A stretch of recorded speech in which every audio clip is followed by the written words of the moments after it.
I'm not sure anybody would have shut them down the way they've been swinging it. Since over the last 15 days, they've lost 7.5 games in the standings. It's like, what?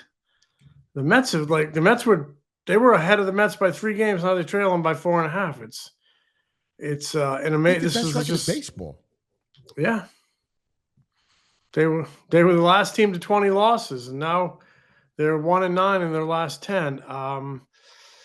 There's plenty of time to turn it around, but with what we're seeing, so much inconsistency, you just wonder the level they're going to turn it around. I still think they're going to play in October. I'm not, ready to say they're not, but they need to play better, and they need some help with the trade deadline.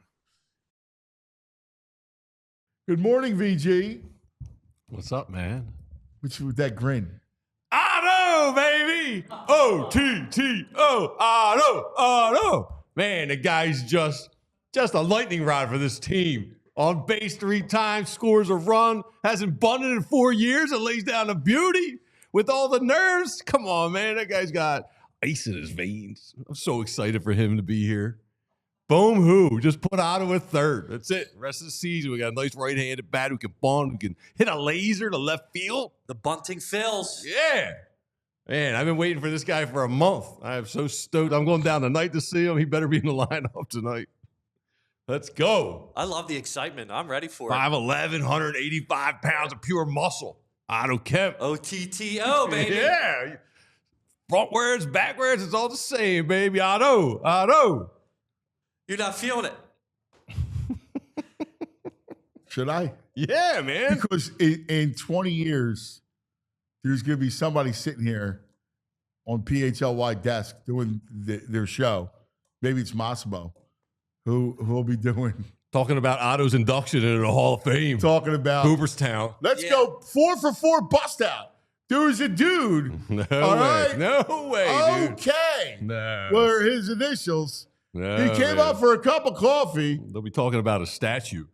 Yeah. That's what they'll be talking about. Exactly. You can't go wrong. Otto the Great. You got double day over there. who talking about sacking managers? Can I he's on your squad. Can I tell you? I rolled out early, like 6:45, 7 o'clock to walk the dog, just throw on some shorts. And I wore long pants. The pegging goes, "What are you wearing?" She's like, "What is going on with your socks?" And I had socks like his kind of pulled up mid-calf with shorts. And she's like, "What the hell are you wearing?" I was like, "Oh, it's early. Give me a break." I'm growing on you. I was like, "The kids all wear it like this." She's like, "You should not wear this. This is a bad look." And she was right. I was embarrassed. I'm so glad no one saw me. The Eagles defense of 1990 with Reggie and Bunner. All right. Like they were number 1 defense in football, and so there's been basically 4 great defenses in the history of this game. What was the fourth? Steelers, Bears, Ravens, and who was the other one? And Eagles. And Eagles, yeah. Yeah. 90 Eagles, with Clyde and Reggie and Gangrene. Seth and the whole that defense is up there with, you look at them on any category, any metric, like points given up, quarterbacks knocked out. You just pick a metric. Like they're right up there amongst those 4 great defenses. So they're locked in. I don't know. Let's see what happens, man. But you're right about the previous Syracuse quarterback from last year. And let's let that go off. Let's start our conversation here. All right, with Kyle McCord, and he looked good during minicamp, right? Yes, he did. I thought he was the clear number 3 quarterback there. We'll see how the competition goes this summer. It would surprise me, though, if he's not on the 53 as the number 3 quarterback. Yeah, I mean, even when they made the trade and then DTR was a part of it, you kind of knew where it was. The one thing that Kyle can do is Kyle can spin it, right? Like Kyle, the one thing that he'll, especially in 7-on-7s, and when you're looking at that, right, like mini camps, he's going to impress you because he can throw the football.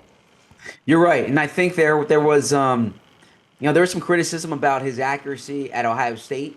I think he got much better last year. And the thing too is he puts the ball in tight windows. He's not afraid. He's not afraid to throw contested catches.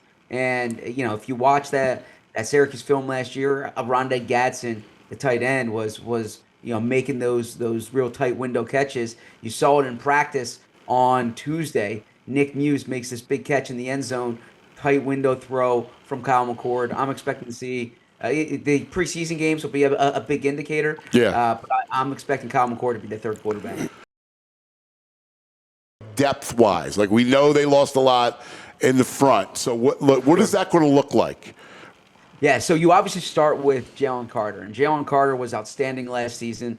The expectation for him is to take that next step. Now, when you talk about top defensive tackles in the NFL, you obviously talk about Chris Jones, you talk about Dexter Lawrence. You want Jalen Carter to be in that conversation right away. And I think he obviously has the skill set to do it. He has the opportunity to do it. Jalen Carter entering year 3 is where you start.